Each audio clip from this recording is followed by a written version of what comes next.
panorama en el vecindario europeo. Vamos a tener una hora para desarrollar ideas en torno a esta temática. Vamos a tener 3 presentaciones y luego un debate, y cada una de las presentadoras tendrá 15 minutos para exponernos sus ideas. Entonces, primero vamos a comenzar con una exposición sobre la nueva Rusia de Putin como reto para la Asociación Oriental, por parte de la doctora Ana Teresa Gutiérrez del Cid, que antes de llegar a México estudió licenciatura y maestría en Moscú y ahora obtuvo un doctorado en Relaciones Internacionales por la Facultad de Ciencias Políticas y Sociales de la UNAM. Actualmente es profesora de carrera titular en el Departamento de Política y Cultura de la Universidad Autónoma Metropolitana Unidad Xochimilco, y entre otras actividades ha desarrollado líneas de investigación centradas en la geopolítica energética mundial posterior a la Guerra Fría, con énfasis en las nuevas estrategias político-militares de los Estados Unidos, así como en la situación actual de Rusia y de su ámbito de influencia en Asia Central y el Cáucaso. Entre sus últimos libros podemos destacar El Fénix de Oriente, Rusia como potencia global del siglo XXI, publicado en la edición Montiel y Soriano en el 2009. Entonces, doctora, por favor, adelante. Muchas gracias. Bueno, pues voy a ir rápidamente porque son 15 minutos, pero antes quiero agradecer al doctor Mayholt y a la Cátedra Humboldt en México y a la invitación de la profesora Beatriz Pérez Rodríguez, que es una colega en la UAM Xochimilco, especialista en estudios europeos. Bien, pues me tocó la parte más complicada, ¿no?, de toda la temática, porque ven ustedes el conflicto que hoy se desarrolla en Ucrania debido pues a una guerra civil que se está dando entre la parte occidental y la oriental. Quisiera yo darles una visión desde el punto de vista del Kremlin, de Rusia, que se piensa a este respecto, ¿no? Entonces, como sabemos, Rusia se ha reposicionado desde el año 2000, en que Vladimir Putin asumió por primera vez la presidencia de Rusia. Si la Rusia de Yeltsin entró al sistema internacional de mercado en calidad de subordinada, después de la desintegración soviética, y parecía ir al cuarto mundo, la presidencia de Putin puso por primera vez en primer plano el resurgimiento económico y sistemáticamente el geopolítico, al grado de que tuvo importantes avances en ambos rubros y hoy se encuentra en el grupo de los BRICS. Rusia es sin duda una potencia energética y su principal relación con la Unión Europea es en este rubro. El problema principal entre la Unión Europea y Rusia es la importación de gas natural, ya que divide a los miembros de la Unión Europea, donde los países más fuertes prefieren cerrar tratos directamente con Rusia a través de la relación bilateral y no a través de Bruselas. En este sentido, la Unión Europea estima que la proporción de consumo de gas crecerá de 60 a 79% en 2020 y a 89% en 2030. Y debido a la crisis económica, difícilmente la Unión Europea podrá subsidiar los energéticos renovables. Particularmente Alemania, Francia e Italia consideran a Rusia como una solución a la seguridad energética de la Unión Europea, pero sirviendo a sus propios intereses. Gazprom de Rusia, a su vez, ha estado vendiendo gas al menudeo a los países europeos, utilizando las instalaciones de las compañías de estos países como bodegas para almacenar el gas ruso. A cambio, estas compañías esperan poder entrar al mercado ruso y concluir contratos bilaterales de largo plazo. También estos estados se resisten a la transparencia de información a la Comisión Europea sobre sus acuerdos bilaterales de gas con Gazprom. Las compañías de estos países, y no las de la Unión Europea, fueron también las únicas capaces de negociar el 10% de reducción del precio del gas natural en sus contratos de largo plazo con Rusia, en la antesala de las cambiantes condiciones sobre el gas debido a una saturación global.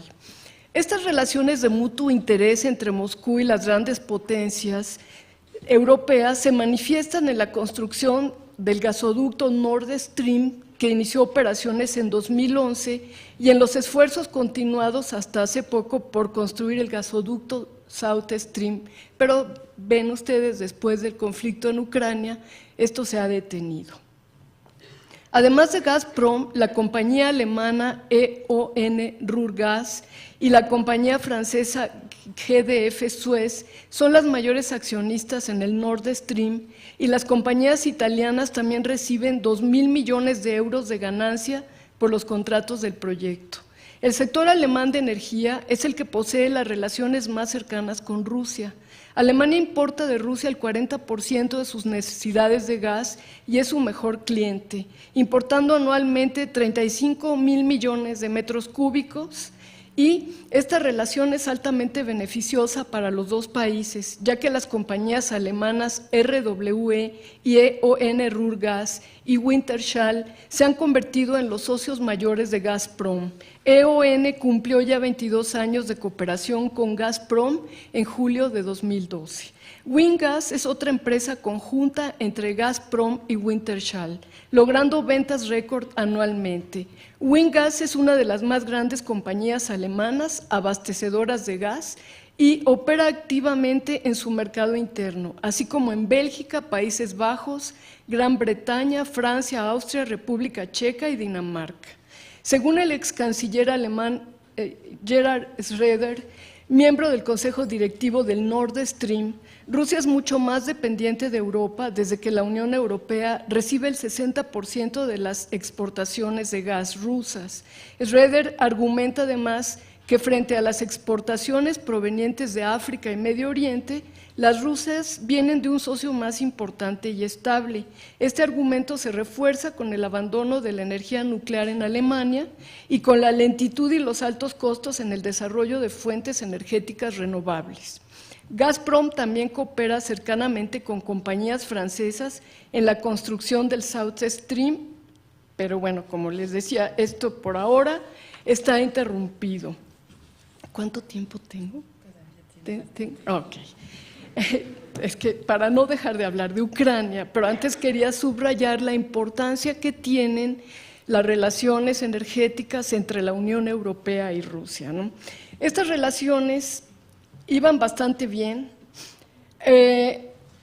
y de hecho todo parecía una cooperación muy importante, básicamente entre Alemania y Rusia. El socio comercial y de inversión principal en Rusia es Alemania, hasta que en el tercer periodo presidencial de Vladimir Putin en 2012, en donde se planteó como prioridad el intento de creación del proyecto de la Unión Eurasiática, consistente en una nueva integración en el espacio exsoviético, empezaron los problemas entre la Unión Europea y Rusia. El presidente Putin planteó este proyecto aún siendo primer ministro de Rusia en octubre de 2011 en un artículo en el periódico Izvestia como uno de sus futuros grandes planes de gobierno.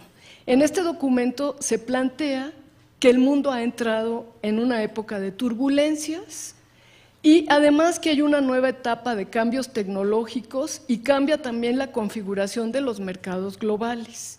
De aquí se desprende la quinta prioridad que estableció el gobierno ruso en 2012, que es el fortalecimiento de la posición de Rusia en el mundo, antes que nada por medio de una nueva integración en el espacio euroasiático. La concreción de este objetivo es, en primer lugar, la creación en 2015 del proyecto de la Unión Económica de Eurasia. En este proyecto se incluyen ya Bielorrusia y Kazajstán, además de Rusia. También lo están contemplando Kirguistán y Armenia. Esta estructura intentará ser un espacio de integración económica y política.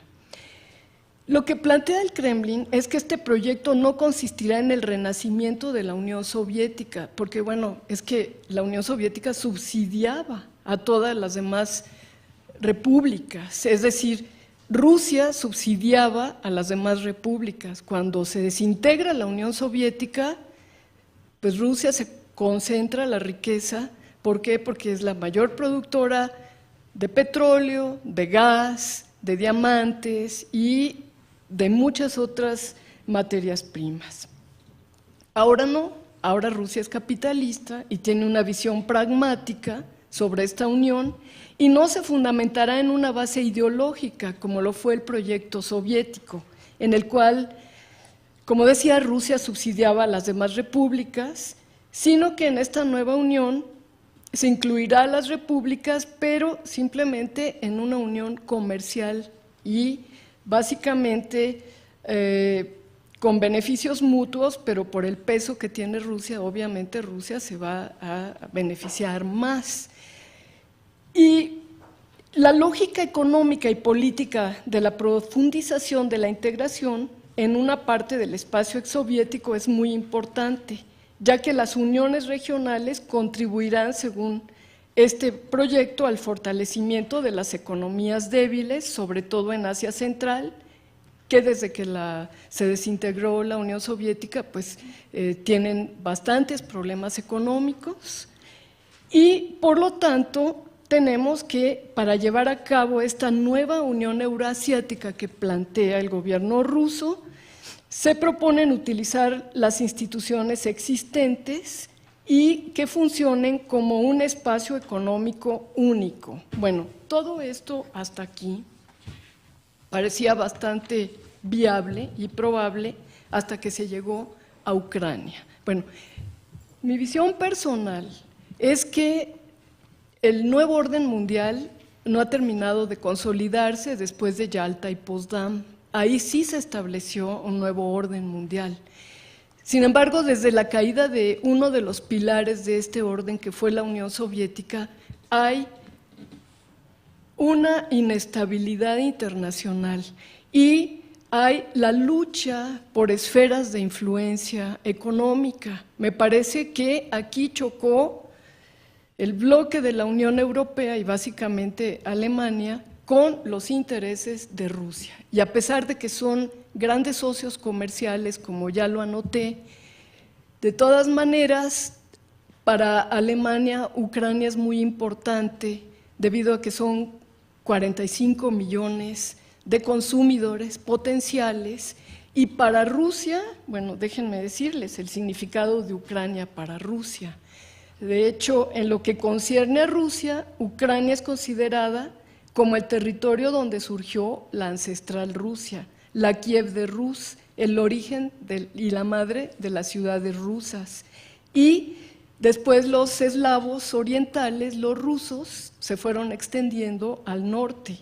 Y no solamente tiene un significado estratégico histórico, perteneció al Imperio Ruso, perteneció a la Unión Soviética, sino que la política occidental de extender cada vez más las bases de la OTAN al este ha hecho reaccionar a Rusia a la defensiva, ya que la ampliación de la OTAN desde los años 90 se ha llevado a cabo prácticamente ignorando el interés ruso y se ha reflejado negativamente en la situación de seguridad que percibe Rusia en Europa y a nivel global. Ante esta estrategia de Occidente, uno de los objetivos para la consecución del reposicionamiento de Rusia en Europa es la recuperación de su influencia en Ucrania y Bielorrusia. La herramienta para llevarlo a cabo es la Carta Energética, pues no es un secreto que el reposicionamiento de Rusia se ha llevado a cabo a través de sus materias energéticas como el petróleo y básicamente el gas, ya que la pérdida de influencia sobre Ucrania significaría para Rusia un enorme debilitamiento de su posición geopolítica. Desde el inicio, el enfrentamiento por el gas natural durante el gobierno del prooccidental Víktor Yushchenko, durante la Revolución Naranja que inició en 2004, fue por mucho más que por algunos miles de millones de dólares en ventas anuales de energéticos. Esta pelea ha sido sobre la orientación de Ucrania al oeste o al este y por lo tanto sobre la capacidad de Rusia de recomponer su posición geopolítica.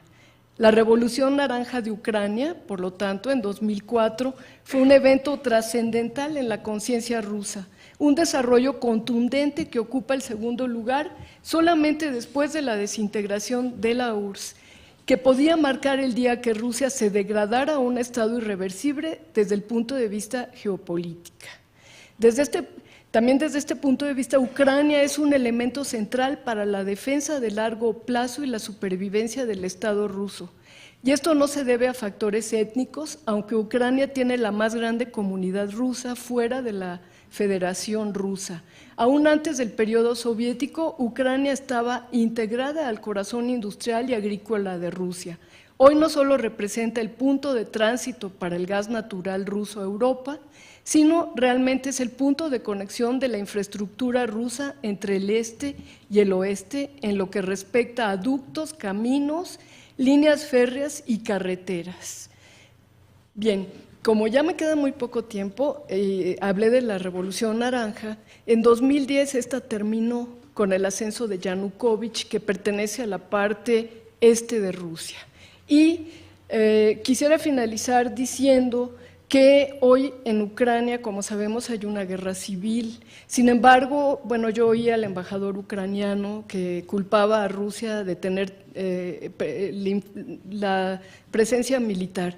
Me parece que puede haber armas rusas, no lo dudo, porque bueno, es un conflicto geopolítico, como estamos viendo, es un choque de esferas de influencia.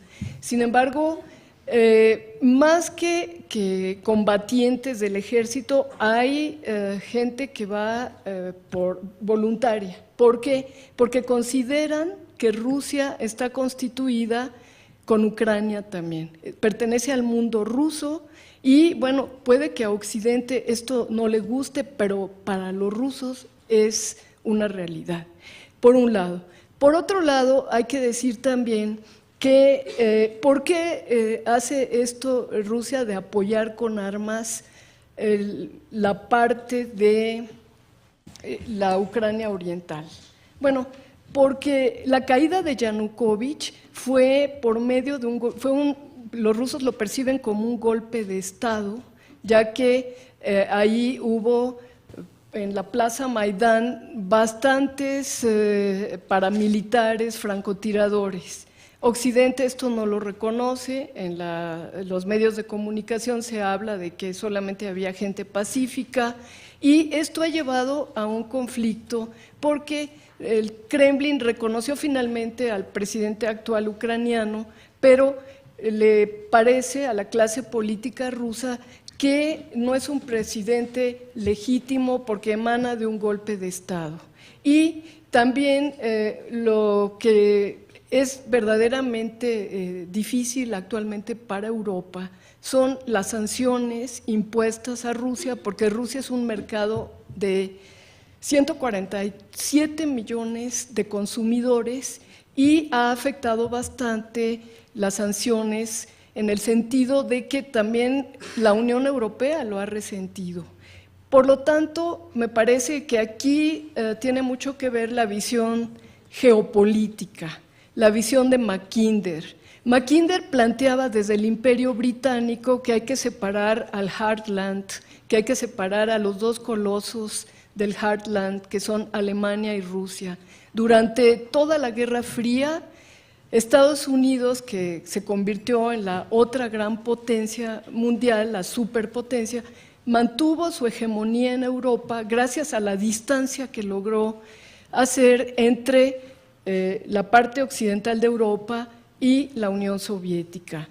Por lo tanto, hoy vemos que aquella gran cooperación económica que se estaba dando básicamente entre la vieja Europa, como le llamó Rumsfeld, Alemania, Francia e Italia por el gas, hoy nuevamente ha podido, debido a Ucrania, esto es una opinión personal, Estados Unidos ha logrado otra vez intervenir en Europa, logrando a través de Ucrania crear una división entre Europa y Rusia, en detrimento de la economía de ambas partes.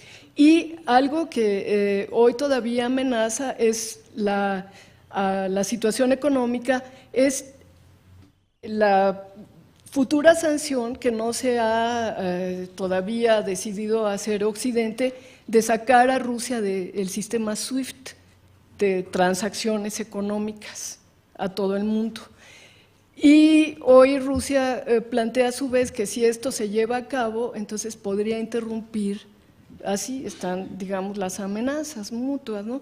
Podría interrumpir el suministro de gas a Europa, con lo que esto significaría. Imagínense ustedes, ¿quién gana de este conflicto? Y con esto finalizo.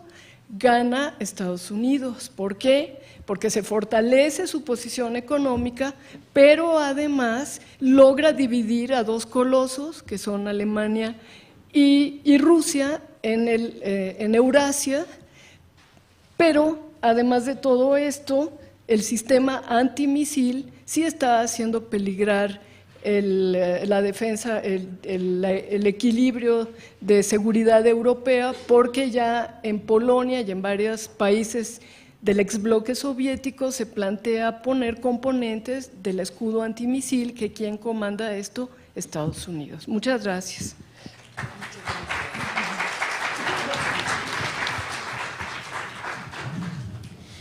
Muchas gracias, profesora. Su intervención, así como la actualidad de hoy, hacen el vínculo explícito entre la primera y la segunda presentación, ya que mientras John Kerry está viajando a Ucrania ahora mismo, Angela Merkel y François Hollande decidieron viajar juntos a Rusia para proponer una nueva alternativa a la solución de Ucrania. Entonces, después de enfocar en Rusia, vamos a mirar más hacia Ucrania en sí y su crisis como factor de inestabilidad, con la presentación de la doctora Marta Orman, que obtuvo su título en Ciencias Sociales por la Universidad Iberoamericana y actualmente es profesora de planta en la Escuela de Gobierno y Transformación Pública y del Departamento de Derecho y Relaciones Internacionales del Tecnológico de Monterrey, Campus Estado de México. Es autora de varios libros y entre estos podríamos citar El Occidente dividido, Relaciones bilaterales entre Estados Unidos y Europa del 2004 y La reconfiguración de la ciudadanía, los retos del globalismo y de la posmodernidad del 2006. Profesora. Muchas gracias. Muchas gracias a Colegio de México y a la Cátedra Humboldt por esta invitación. La idea de mi ponencia era centrarme en evaluar lo que es la capacidad de acción de la Unión Europea en este conflicto en Ucrania, dado el nombre del evento, pero pues inevitablemente voy a presentar un punto de vista diferente, alternativo al punto de vista que presentó mi colega.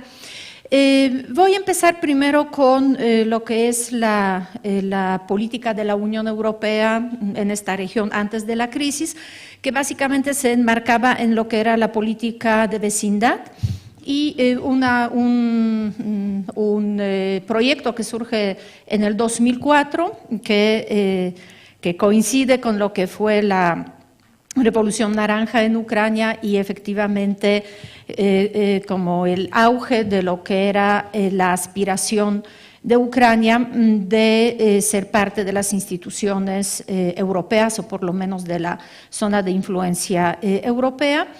La política europea de vecindad se estructuró tanto para la parte este, como la frontera este de la Unión Europea, como en la frontera mediterránea. En la parte este, básicamente, por los procesos de ampliación, fue un proyecto que abarcó las ex repúblicas soviéticas en Europa y en el Cáucaso: Bielorrusia, Ucrania, Moldavia, Georgia, Armenia y Azerbaiyán. Este proyecto se presentó de una forma bastante ambigua en discurso de algunos políticos. Era interpretado como una alternativa, una oferta alternativa a lo que era la posible adhesión de estos países, indudablemente europeos desde el punto de vista de geografía, a la Unión Europea, y en otros discursos, en el discurso oficial, no excluía en el futuro la posibilidad de ingreso de estos países. Los objetivos era básicamente construcción de una zona estable desde el punto de vista económico y desde el punto de vista político, con los criterios europeos de democracia, Estado de Derecho, una sociedad civil fuerte y dinámica, todo lo que, digamos, es como el concepto de valores que deberían sustentar las sociedades en Europa. Esta política fue revisada por ahí en el 2010-2011, pero bueno, básicamente no se ha modificado. Quizá se puso mayor énfasis a partir de 2011 en lo que es la promoción de la sociedad civil. Y en el caso de esta propuesta para el flanco este de la Unión Europea, se creó la Asociación Oriental, que fue básicamente una iniciativa muy empujada por Polonia y por Suecia para ofrecer algún esquema que permitiera mayor inversión, mayor flujo de dinero a esta región. Sin embargo, en esta asociación pues hay que considerar que básicamente ha tenido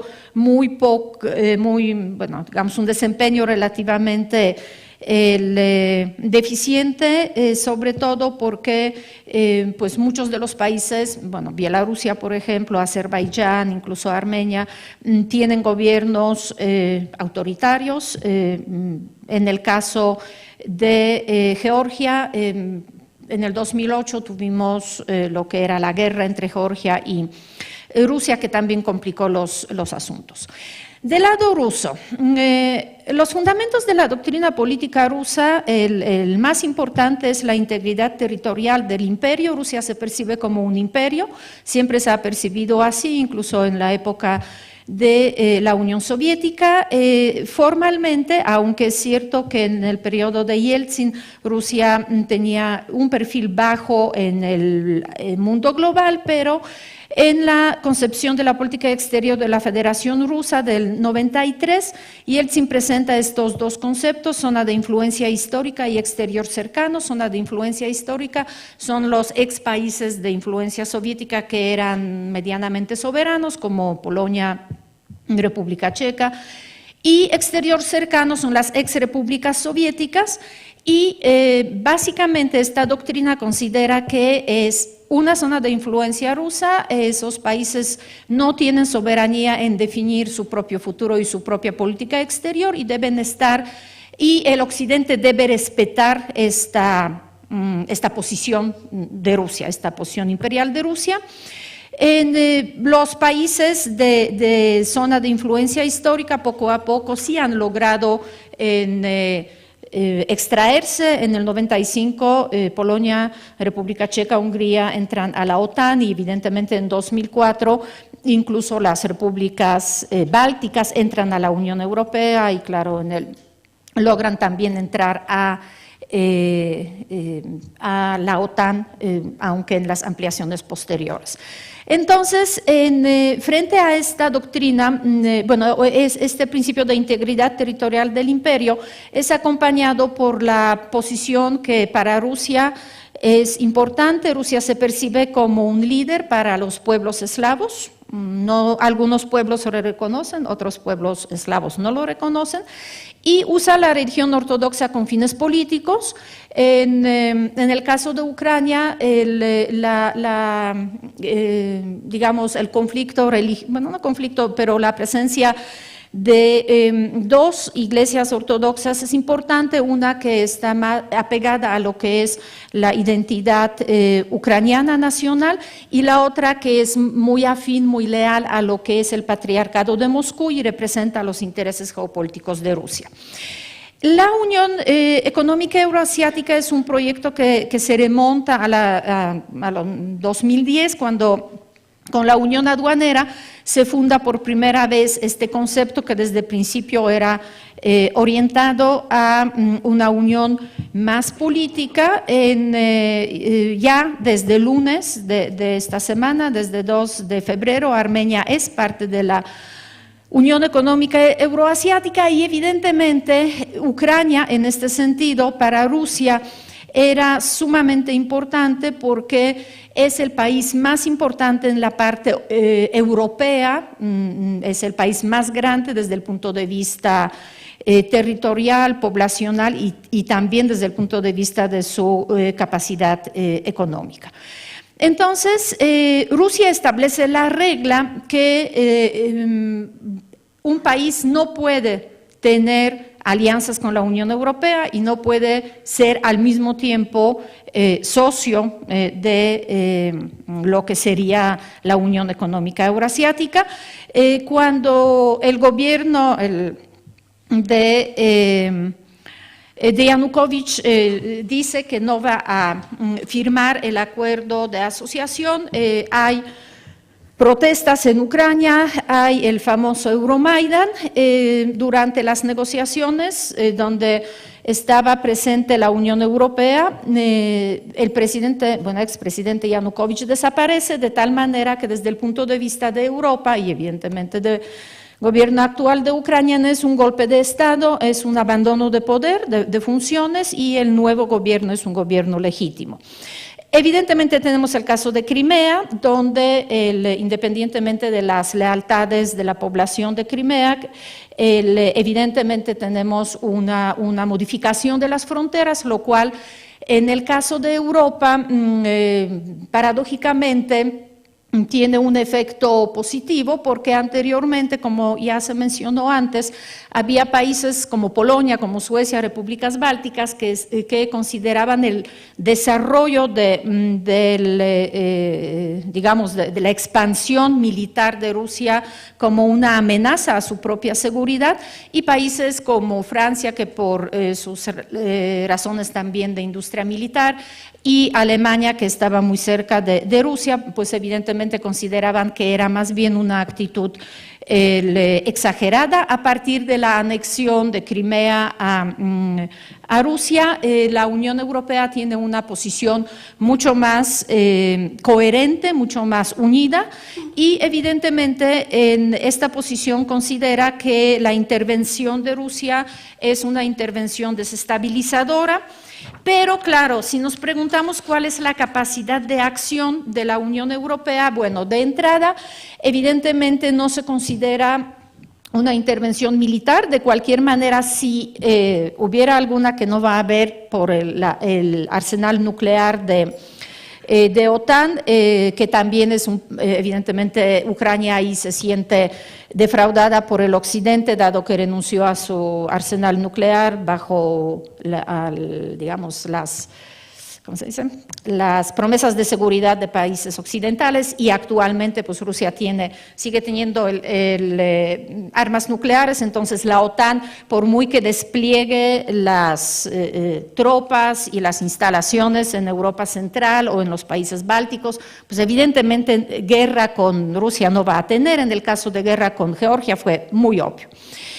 ¿Qué puede hacer Europa? Bueno, sanciones económicas. El problema de sanciones económicas es que, claro, afectan mucho la economía de Rusia, como también el bajo precio de petróleo, pero también el presidente Putin las utiliza para ganar la lealtad de los ciudadanos, básicamente en vez de reconocer que fueron sus políticas inadecuadas en cuestiones económicas, dice que todo el problema es que el petróleo bajó y la Unión Europea impuso sanciones, y eso aumenta los sentimientos antioccidentales en el caso de Rusia.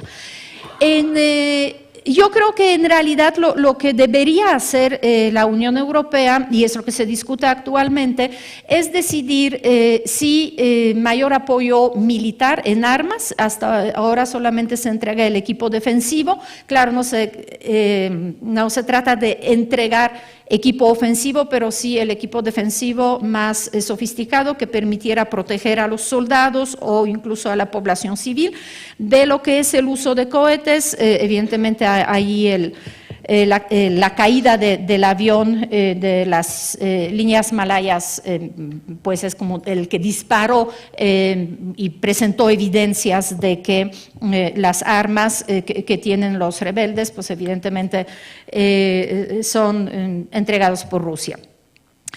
¿Qué más tiene que hacer la Unión Europea? La Unión Europea tiene que asegurar que Ucrania tenga la posibilidad de tomar decisiones soberanas, que tenga un periodo de estabilidad que le permita construir y tomar decisiones democráticas, pero realmente en un sentido de cierta estabilidad, ¿no? Entonces, claro, el interés de Rusia actualmente no es dividir Ucrania, no es quedarse con los territorios del este, sino mantener Ucrania inestable para que se canse, para que la población también por el descontento, por el peso de la guerra, por el costo de la guerra, pues derroque el gobierno, presione para que el gobierno dimita, para que Ucrania parezca como un país inestable, sin futuro, y básicamente canse también a Europa y Europa deje este país o lo abandone. Es sumamente importante que se dé este periodo de estabilidad, y el primer paso es Rusia presiona para que Ucrania adopte reformas que federalicen a Ucrania. Si Ucrania se federaliza, desde el punto de vista de México, eso parece una excelente medida, ¿no? Los mexicanos están luchando por el real federalismo, pero en el caso de Ucrania es un discurso y es una medida que básicamente implicaría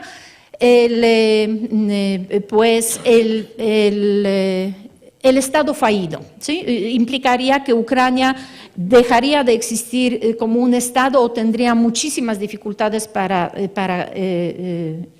existir como un Estado.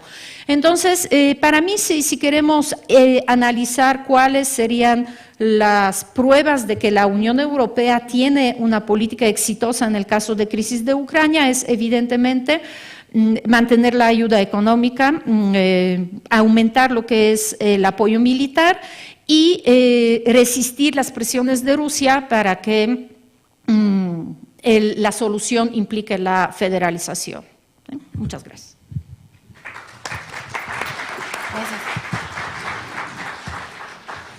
Muchas gracias, profesora.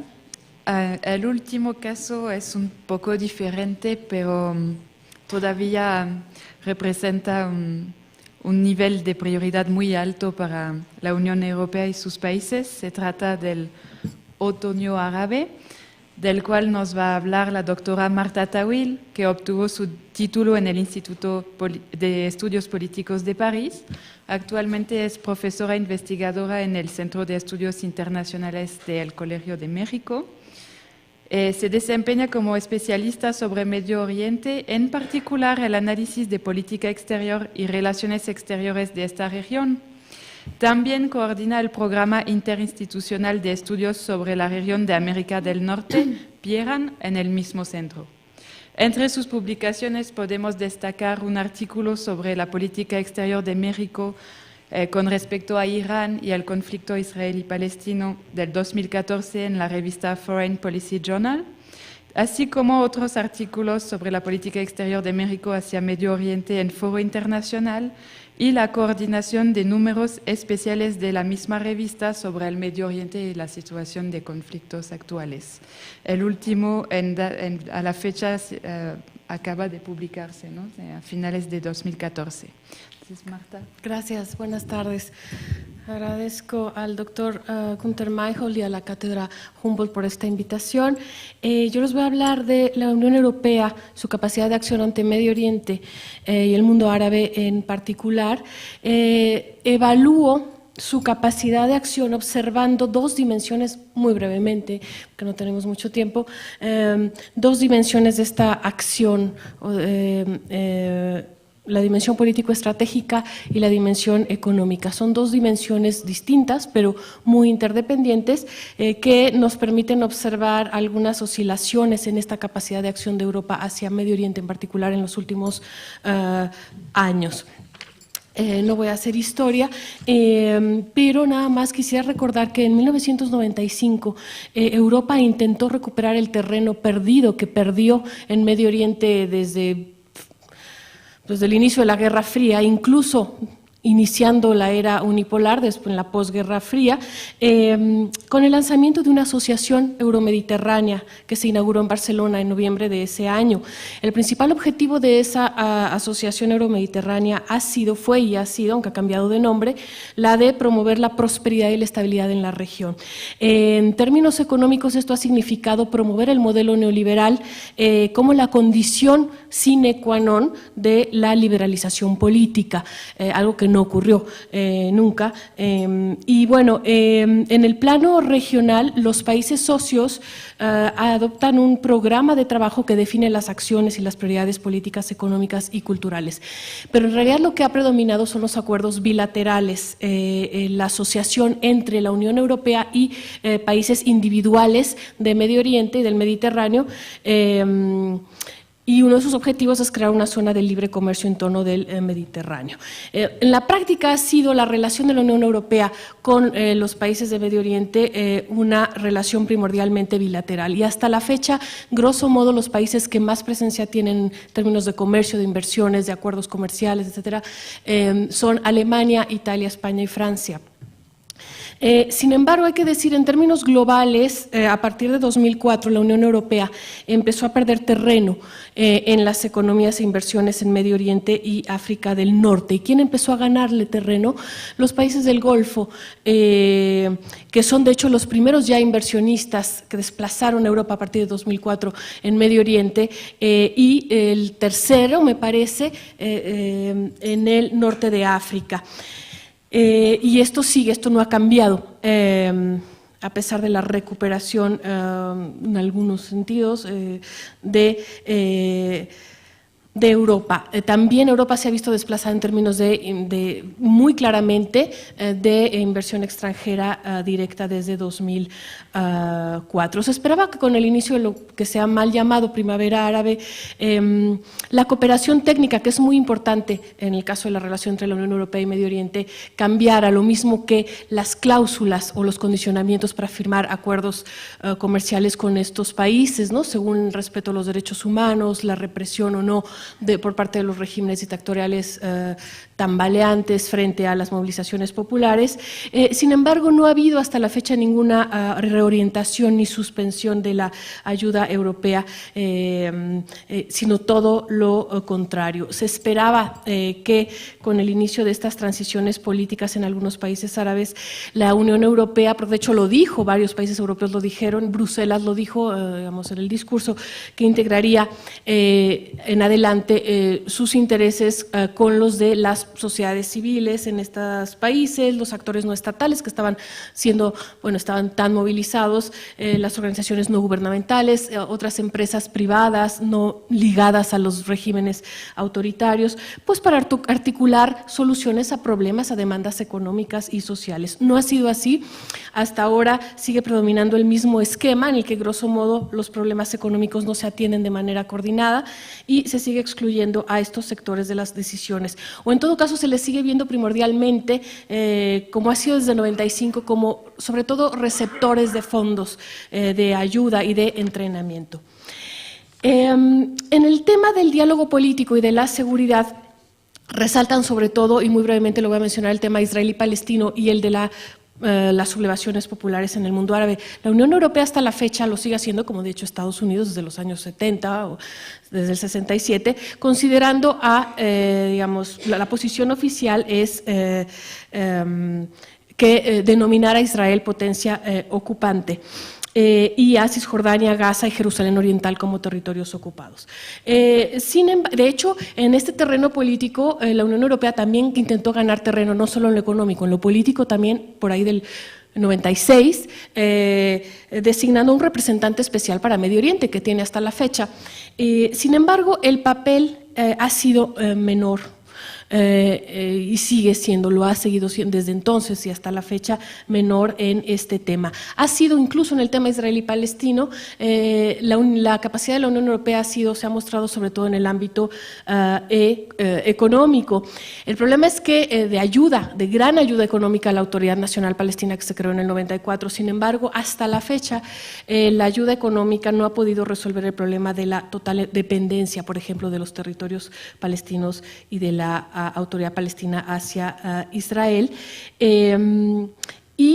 Bueno, también hay que decir que en estos últimos años el discurso sobre la democracia y los derechos humanos de la Unión Europea se ha visto negativamente afectado por la dificultad que tiene la Unión Europea hasta la fecha de distinguirse ante los ojos de las poblaciones de la región, pero incluso de los gobiernos de la región, como un intermediario efectivo en el conflicto israelí, árabe y palestino israelí, y así lo han demostrado varios ataques contra sedes europeas. Bueno, desde 2006 claramente, incidentes en Gaza, cuando militantes palestinos amenazaron con bombardear la sede de la Unión Europea, cuando se sigue secuestrando a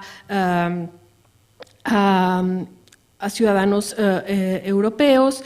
Y bueno, esta dificultad o esta pérdida de prestigio de la Unión Europea también se vio agravada por la decisión de Bruselas de detener la ayuda económica y financiera destinada a la Autoridad Palestina y a partir de 2006, y de rechazar hasta la fecha, de mantener una táctica de aislar a Hamas, al movimiento islamista, y negarle el estatus de interlocutor después de que éste venciera democráticamente las elecciones palestinas legislativas de enero de 2006.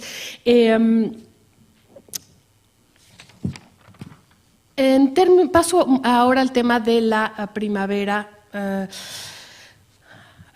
árabe. La promoción de la democracia y de los derechos humanos, que de hecho es uno de los objetivos normativos principales de la Declaración de Barcelona de 95, quedó en letra muerta muy pronto frente a consideraciones pragmáticas y guiadas por el tema de la seguridad, y es lo que ha llevado hasta la fecha, a pesar de las crisis y reconfiguraciones que vemos en la región, a los países europeos a seguir cooperando con dictaduras. De hecho, lo que después se llamó por iniciativa de Francia, de la Francia de Nicolás Sarkozy, la Unión por el Mediterráneo, pues realmente podríamos decir que sigue bastante opaca, y fue de hecho se vio superada por estas revueltas árabes, sobre todo porque esta Unión por el Mediterráneo, esta asociación euromediterránea transformada, digamos, en 2008, dependía mucho de la relación de Francia con dos dictadores, con Ben Ali en Túnez y Mubarak en Egipto.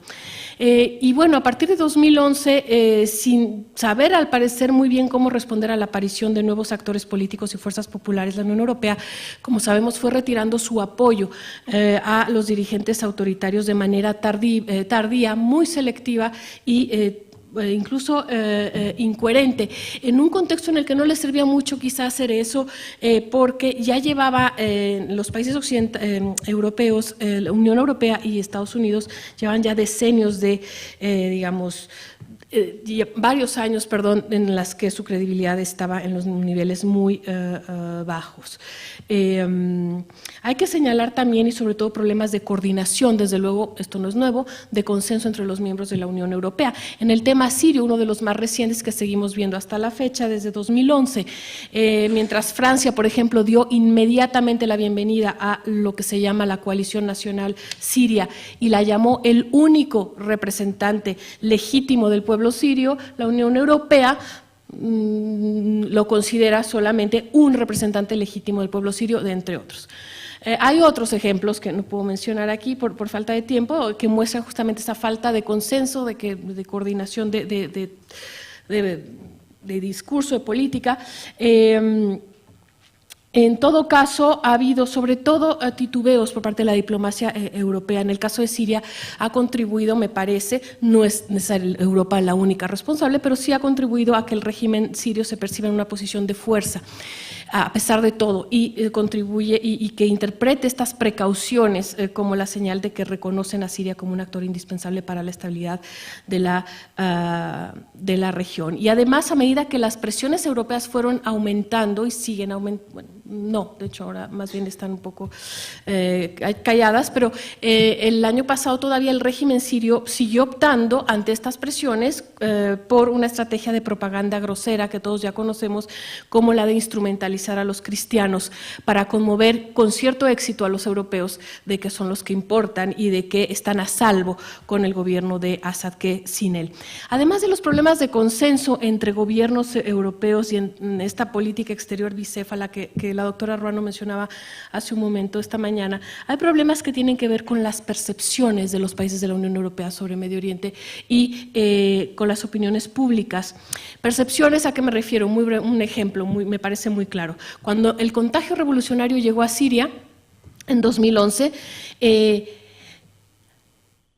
luego de varios meses de constatar la represión cruenta del régimen de Bashar al-Assad contra su población, los países europeos empezaron a deplorar, a rasgarse las vestiduras por la ingratitud de Bashar al-Assad y describían sus políticas, de hecho desde 2000, cuando ascendió al poder, como irracionales y suicidas. Se subestima, y esto es lo sorprendente, subestimaron ingenuamente, ¿no?, los elementos de continuidad que existían entre el sistema político de Bashar al-Assad y el instaurado por su padre antes de 2000.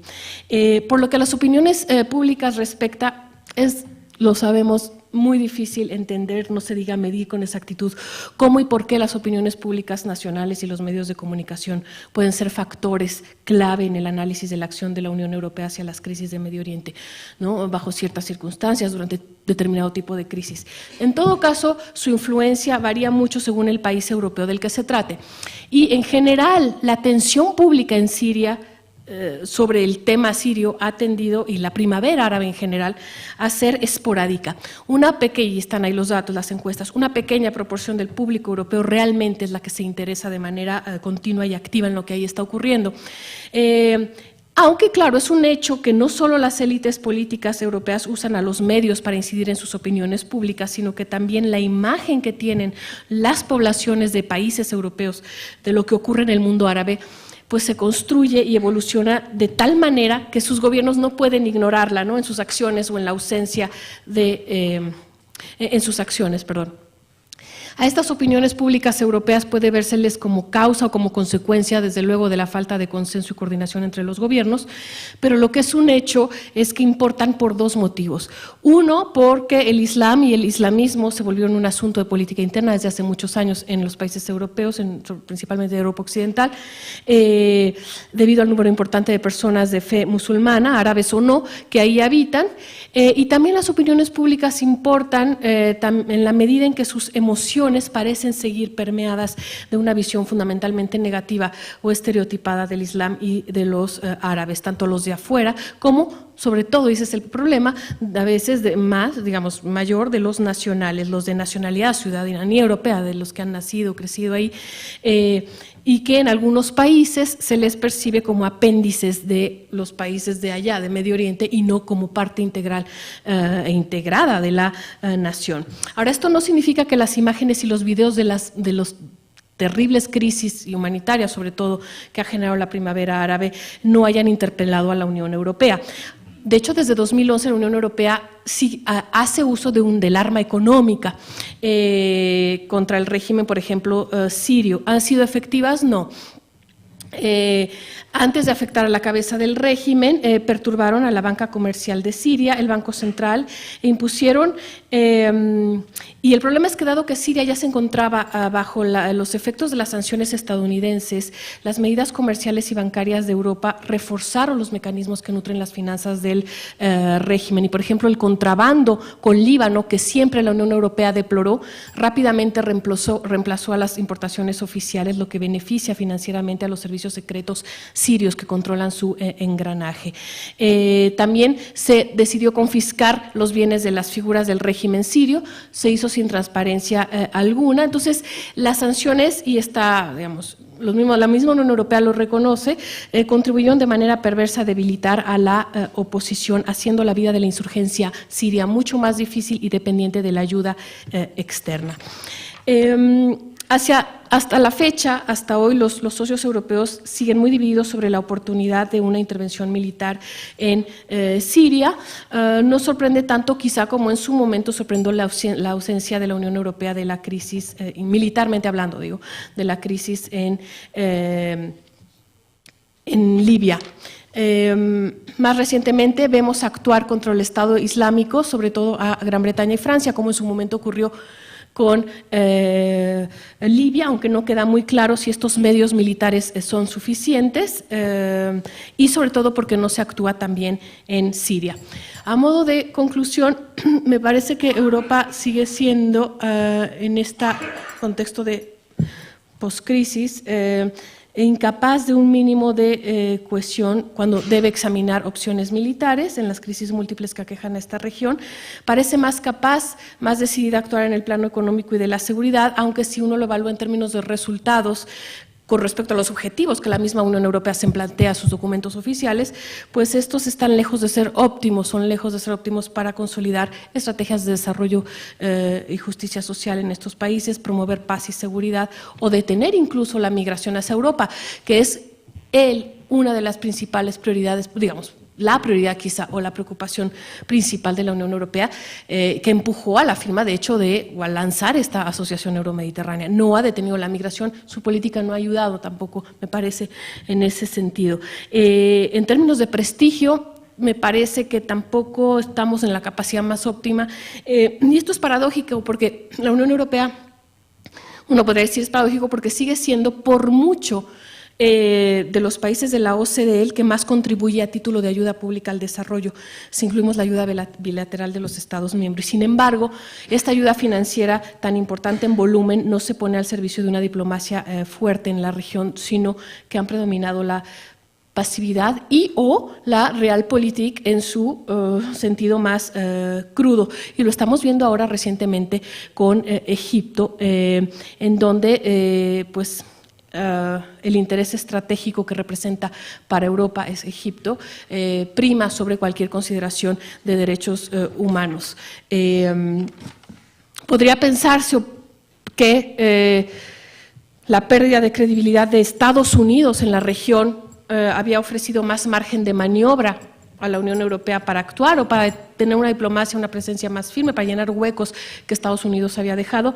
No ha sido así, quizá no solo por los problemas que ya les mencioné, sino también porque por la emergencia de países y de potencias como China, India, Brasil, Arabia Saudí, Turquía, que complican enormemente aún más, suponiendo que, digamos, complican aún más la capacidad de la Unión Europea de como actor internacional de influir las dinámicas políticas locales de las transiciones y evitar estas tragedias humanitarias, suponiendo que Europa tuviese la voluntad política y el consenso entre todos sus miembros. De por sí sabemos que Medio Oriente tiene una densidad, un espesor estratégico muy importante que lo caracteriza de otras y lo distingue de otras regiones y que hace que el abanico de actores locales, regionales, transnacionales e internacionales capaces de ejercer una influencia en los acontecimientos, pues es muy grande y eso quizá está exacerbando ahora aún más la fragmentación de la respuesta de la Unión Europea a las crisis estatales y las crisis sociales. Gracias.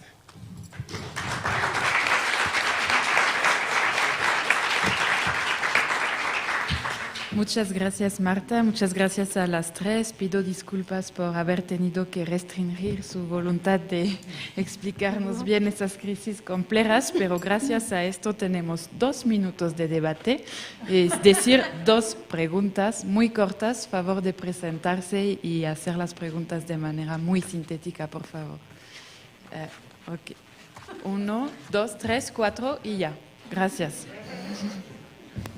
Quisiera preguntarle a las ponentes si han hecho un análisis del desarrollo tecnológico alemán comparado con el resto de la Europa mediterránea y con la Europa de Putin. ¿Por qué? Porque si ustedes imaginan que el precio del petróleo bajó simplemente por asuntos especulativos, están en un error. Estamos viendo cómo languidece la época del petróleo y la petroquímica para dar paso a al gasóleo y a la gasoquímica. Esta tecnología de herencia alemana ¿sí? Es la que está causando una revolución, pero me doy cuenta que los analistas económicos, políticos, financieros y sociales no han hecho ningún análisis del desarrollo tecnológico alemán que está impactando a toda Europa y a Rusia. Gracias. La segunda. Aquí.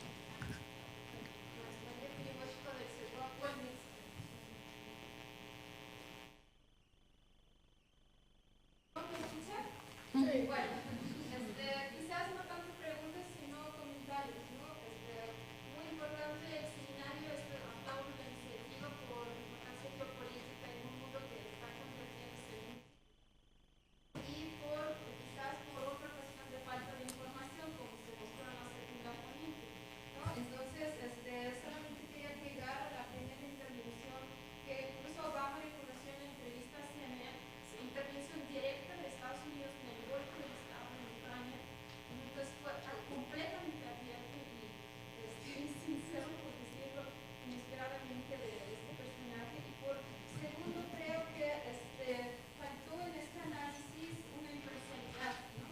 Porque, no sé, supongo que faltó consultar fuentes de distintas conferencias, no solamente la inglesa o española, porque, bueno, estas soluciones que usted ha dado al final, como mayor apoyo militar por parte de Europa, esto es una barbaridad. O sea, esto no va a acabar la guerra.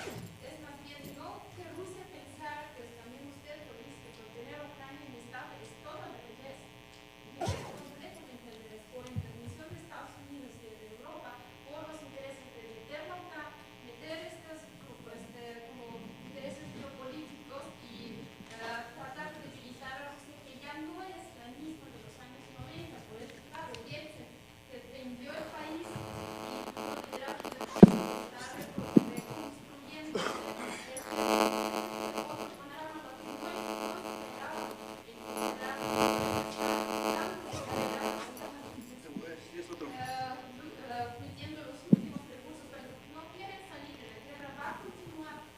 Lo siento, por favor.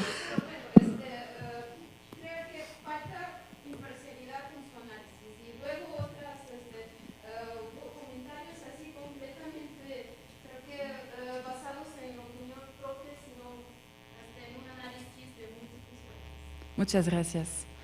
Luego teníamos una pregunta. Yo soy José Ortega, estudio la licenciatura en Relaciones Internacionales aquí en el colegio y mi pregunta va dirigida a la doctora Tawil, especialmente en el papel de Turquía, que es un candidato potencial a unirse a la Unión Europea. ¿Qué consecuencias cree que podría tener, en caso de que se uniera a la Unión Europea, su papel como potencia emergente en Medio Oriente y tal vez como mediador de los conflictos que en estos momentos acuden a sus vecinos, que son Irak y Siria? Muchas gracias. ¿Ya?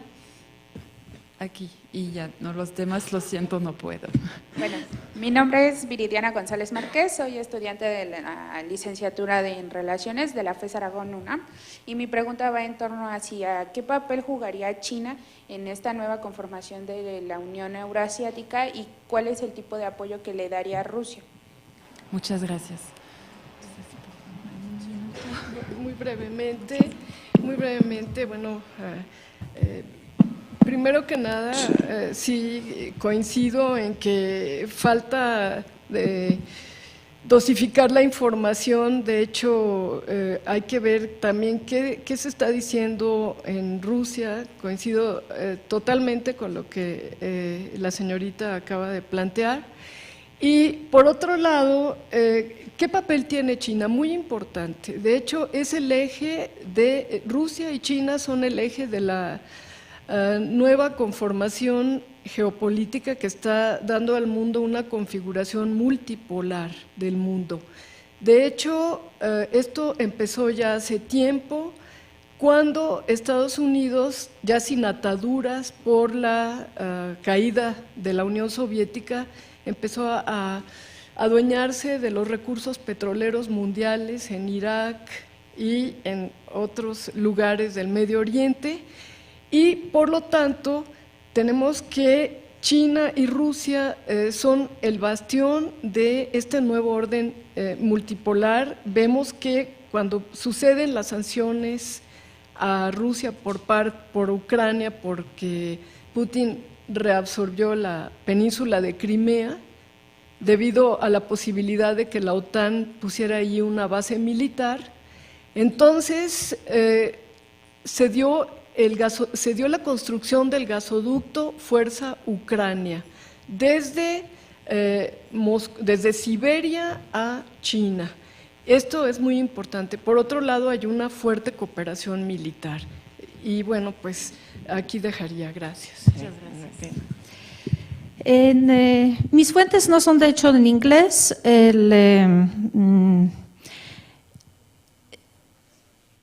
Mis fuentes proceden más bien de un centro de investigación sobre Europa del Este, con sede en Varsovia. Entonces efectivamente no es un punto de vista de los países que evidentemente enfrentan directamente lo que es este planteamiento geopolítico de Rusia, y evidentemente aquí yo creo que no se puede tener objetividad, es decir, el punto de vista de Rusia, el punto de vista de Ucrania, el punto de vista de los países que están en frontera de este conflicto, tienen su propia posición. El aumentar apoyo militar, como dije, en equipamiento de protección, de defensa, no me parece una barbaridad, me parece una cuestión que va a permitir disminuir el costo en las vidas humanas. Y frente a la entrega de armas por parte de Rusia, y hace poco hubo una declaración también muy abierta por parte de uno de los líderes de la autodenominada República de Donetsk sobre cómo se llevó a cabo el referéndum en Crimea. Entonces yo creo que sí tenemos que reconocer que Ucrania no tiene una guerra civil, tiene una guerra civil con apoyo de una superpotencia, la cual sin apoyo de la Unión Europea pues simplemente va a perder porque no tiene chance. Tampoco creo que es meter a la OTAN. Yo creo que, como dije, hay que dejar a los países que tomen sus posiciones. No estoy de acuerdo que la política mundial se tiene que ver desde la visión de las potencias, porque los países pequeños también tienen su derecho a la autodeterminación. En cuanto a las tecnologías alemanas, me parece muy interesante la cuestión. Creo yo es que ahí entra mucho lo que es el costo de esas reformas inmediatas. Desde el punto de vista de la Unión Europea, toda la cuestión de soberanía energética es importante. El problema es que, claro, algunos lo ven en lo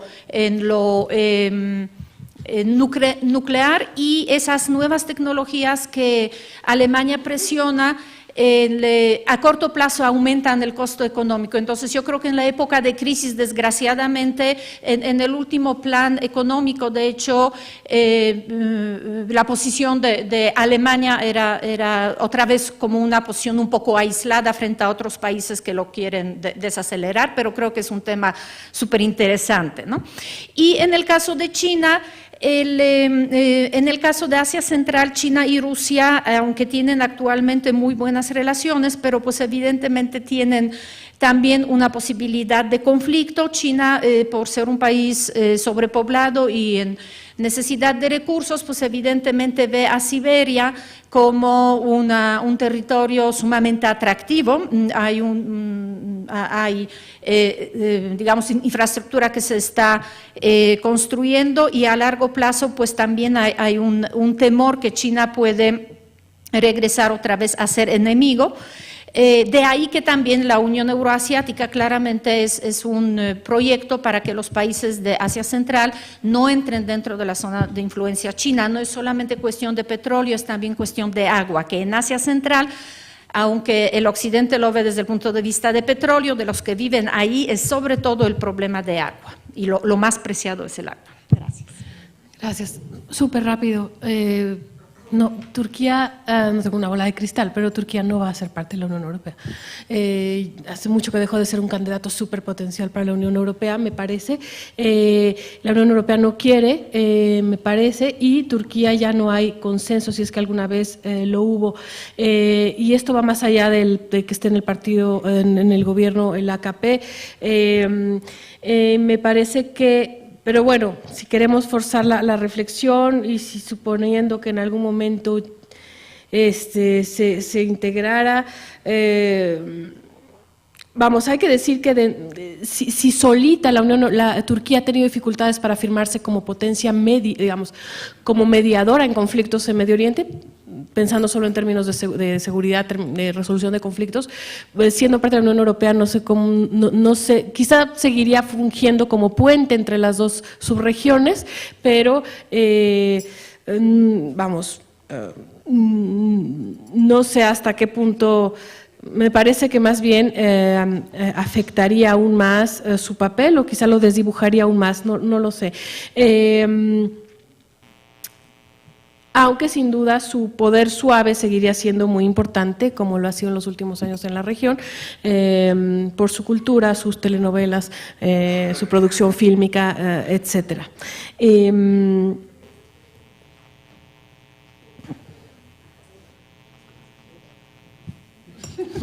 Gracias. Ok, tenemos que cerrar esta mesa. Muchas gracias a todos ustedes y sobre todo a nuestras 3 presentadoras.